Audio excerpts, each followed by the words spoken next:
Ahoy there, folks in my phone. I'm going to do another video today on trans joy. We're going to be exploring trans joy through cosplay, and I'm not doing the Harley voice for the entire thing. Also, I'm not just wearing this outfit for the bit. I'm going to a rave tonight that's run by trans people for trans people. And it's a bit of a party, so I decided, what the hell, I'll go as Harley.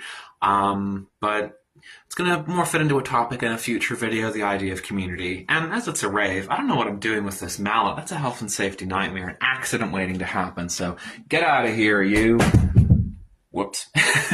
But yes, cosplay as an aspect of finding trans joy.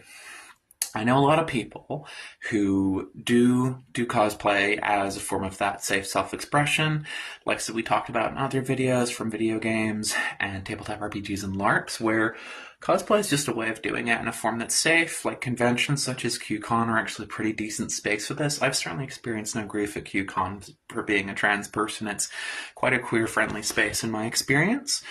But there are also smaller cosplay meets where people say just go and take a bunch of photos in a park or something, or even just chill out in someone's apartment.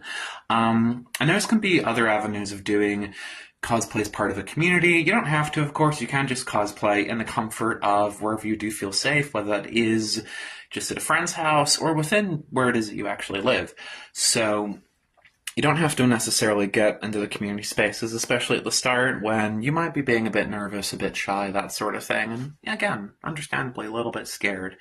But cosplay is a wonderful thing for trans joy, and I seriously suggest that every trans person tries it at least once, especially if you are into nerdy things, because it can be an incredible confidence booster, an incredible booster of gender euphoria. How I feel when I dress up as Harley and Quinzel, PhD psychiatrist, explosives expert, master gymnastics, and lover of certain green things, it really boosts my own confidence. And it's something I didn't do at the start of my transition. And honestly, that's kind of a regret of mine a little bit, because I didn't do it until a couple of years in, and it really just bolstered me and bolstered me and bolstered me to the point where it almost feels like, and again, this isn't going to be true of everyone, I just have sort of an obsession with the character, so to speak. Whenever I dress up as her and I'm going out and about, I don't really feel afraid, you know? It's almost like I'm channeling her in a way, and that's amazing.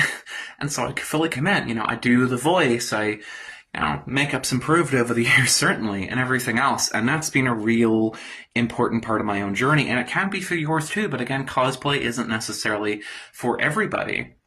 But it can be that safe self-expression, that confidence booster is also an aspect of creativity, and even an aspect of pride in it as well, In that, when I have gone to Pride events, sometimes people will cosplay as characters I feel close to, like especially Wonder Woman's a very popular one, for instance, where people have incorporated aspects of pride flags and everything into the outfit for Pride events. So you don't have to just cosplay at say like Halloween parties and at conventions. You can kind of do it in a lot of different spaces. This rave tonight I'm going to isn't necessarily a space for cosplay, but some people, because it's their anniversary, because it's Valentine's Day as of time of recording, a lot of people are going in different sort of wild outfits, and I was like, I'll just go as Holly. So,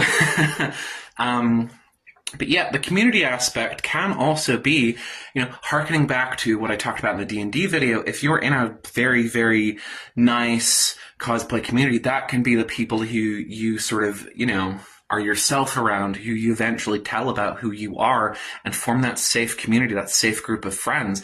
And that can be amazing. Now, there are some arseholes on the internet who are like, oh, you have to cosplay this character this certain way. And those people, quite frankly, can go to hell, because you're not the actual character as much as you maybe want to be sometimes. You are expressing them, you as yourself are expressing that character outwards, and that can do wonders for yourself, especially if that is a character you have a certain connection to closely, or as a character who maybe has a bit more confidence in yourself. You can sort of fake it until you make it with cosplay a little bit, and that is wondrous for trans joy. So just to recap, safe self-expression, community spaces being potential safe avenue for coming out, everything else, the idea of bringing it into Pride events, incorporating aspects of transness into the outfits that way, and again, that confidence booster, vital for trans joy, absolutely vital. It's all about building up that confidence to be who you are out and about, and cosplay can help you do that. It can help you reach that point. That's why I do it. That's why I love it so much. That's why I'm going to keep doing it well until, yeah, probably going to end up dressing up as Harley Quinn till I'm like in my bloody 80s. But anyway, that's about it for today, folks. Just remember, you are amazing, you are beautiful, you are loved, and you are so much stronger than you think you are. Trust me. Bye!